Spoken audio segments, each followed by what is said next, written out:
잠언 7장 10절에서 27절까지 말씀을 교독하겠습니다.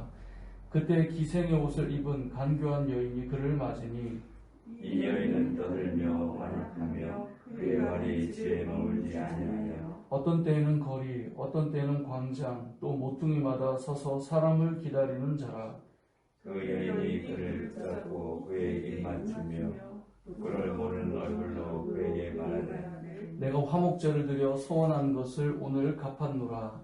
이러므로 내가 너를 맞으려고 나와 내 얼굴을 찾다가 너를 만났노라. 내 침상에는 요와 애굽의 문이 있는 이불을 폈고 몰약과 침망과 계피를 뿌렸노라. 오라 우리가 아침까지 흡족하게 서로 사랑하며 사랑함으로 희락하자. 남편은 집을 떠나 먼 길을 갔는데 은주머니를 가졌은즉 보름날에나 집에 돌아오리라 하여 여러 가지 고운 말로 유혹하며 입술에 오르는 말로 깨물어 젊은이가 곧 그를 따랐으니 소가 도수장으로 가는 것 같고 미련한 자가 벌을 받으려고 쇠사슬에 매이러 가는 것과 같도다. 필경한 사이에 그 간을 굵게 내리라. 배가 빨리 그물로 들어가되 그의 생명을 잃어버릴 줄을 알지 못한 바 같으니라. 이제 아들들아 내 말을 듣고 내 입의 말에 주의하라. 내 마음이 음녀의 길로 치우치지 말며 그 미래에 미혹되지 말지어다.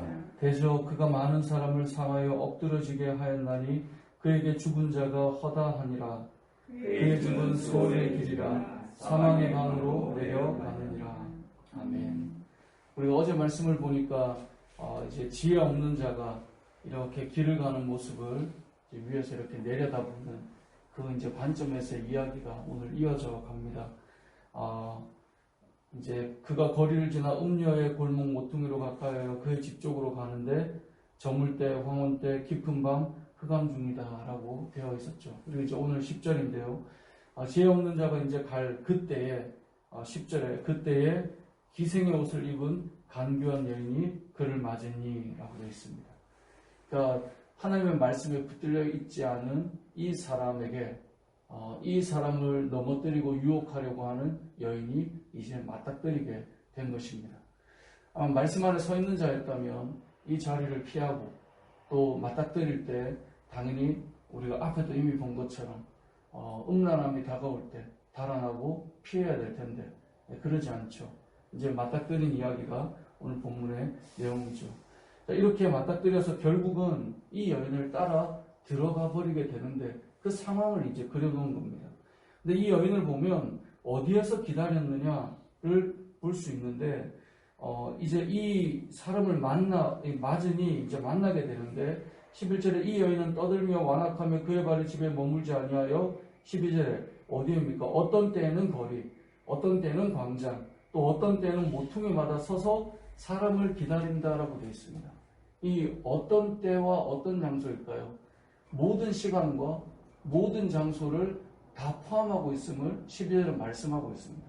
그러니까 우리를 넘어뜨리려고 하고 우리를 무너뜨리려고 하고 음란함으로 이끌어가려고 하고 죄로 이끌어가려고 하는 이 사단의 벽의 안에는 어느 특정 장소나 우리가 볼 때 거기는 위험하지 라고 하는 장소가 물론 있습니다. 하지만 이 말은 어디에서나 넘어뜨릴 수 있음을 오늘 성경은 말씀하고 있습니다. 그러니까 여기는 괜찮아가 아니라 어디든지 넘어뜨릴 준비를 하고 기다리고 있는 것입니다. 어찌 보면 우리가 하나님 앞에 예배를 드리는 이 교회는 어떨까요? 교회는 안전지대일까요? 그렇지 않을 것입니다. 교회라고 하는 장소도 어디에서나 넘어뜨리려고 하는 사단이 역사하는 장소가 될 수 있습니다. 예배의 시간은 어떨까요?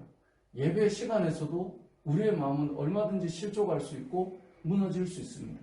어느 때나 어느 장소나 넘어뜨리기 위해서 기다리고 있다라고 하는 사실을 우리는 기억해야 된다는 거예요. 그래서 베드로전서 5장 8절에 보면 근신하라 깨어라 너희 대적 마귀가 우는 사자같이 두루다니며 삼킬 자를 찾는다라고 되어 있어요. 두루다니는 거예요. 어디에나 다니고 있는 거예요. 그리고 지금 이 시간에도 하나님께서는 사단은 역사할 수 있다는 거죠. 넘어뜨릴 수 있다는 거예요.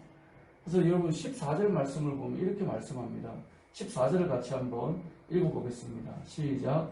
내가 화목제를 드려 서원한 것을 오늘 갚았노라. 자, 이게 무슨 말일까요? 화목제라고 하는 것은 하나님 앞에 감사의 마음으로 깨어졌던 것이 회복되는 그 마음으로 나아가는 자원제죠.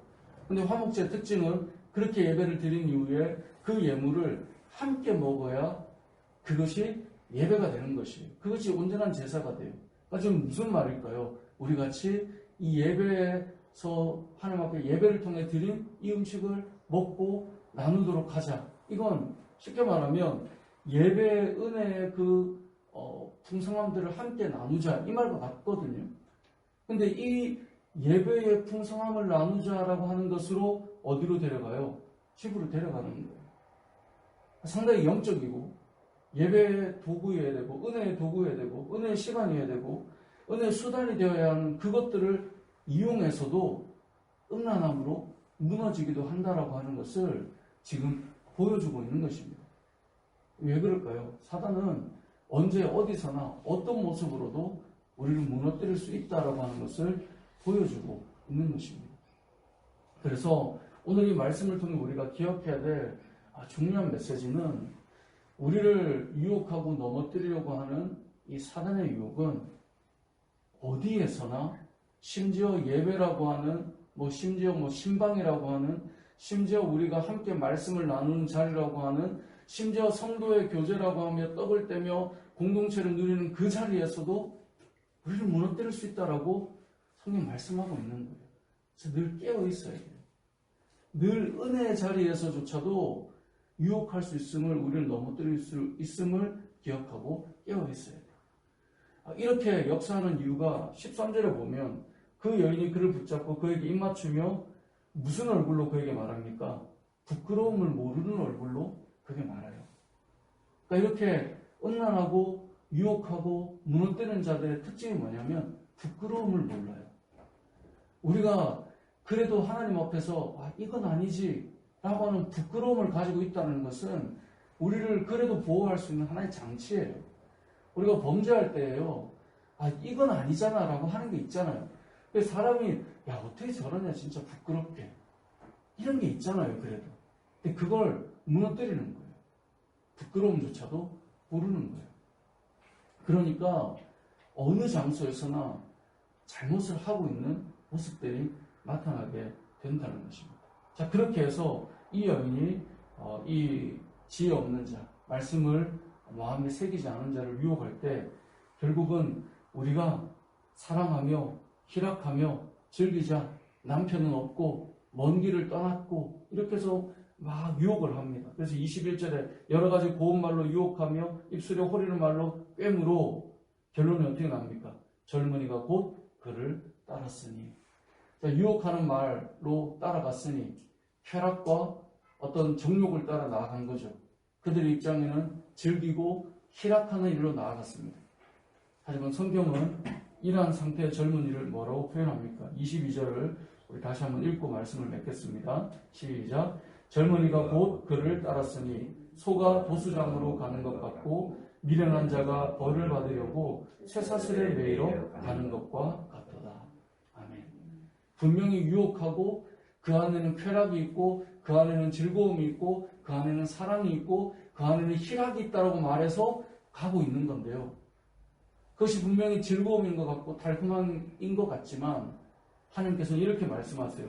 소가 도수장으로 가는 것 같고 미련한 자가 벌을 받으려고 쇠사슬에 매이러 가는 것과 같다. 우리는 세상을 살며 즐거움이라고 말하고 뭔가 희락이라고 말하고 만끽하는 것 같지만 하나님께서는 그 모습을 보며 소가 도수장으로 가는 것과 같대요. 왜요? 그렇게 가는 것이 기쁨의 자리 같지만 25절, 23절에 보면 필경은 화살이 그 간을 뚫게 되리라.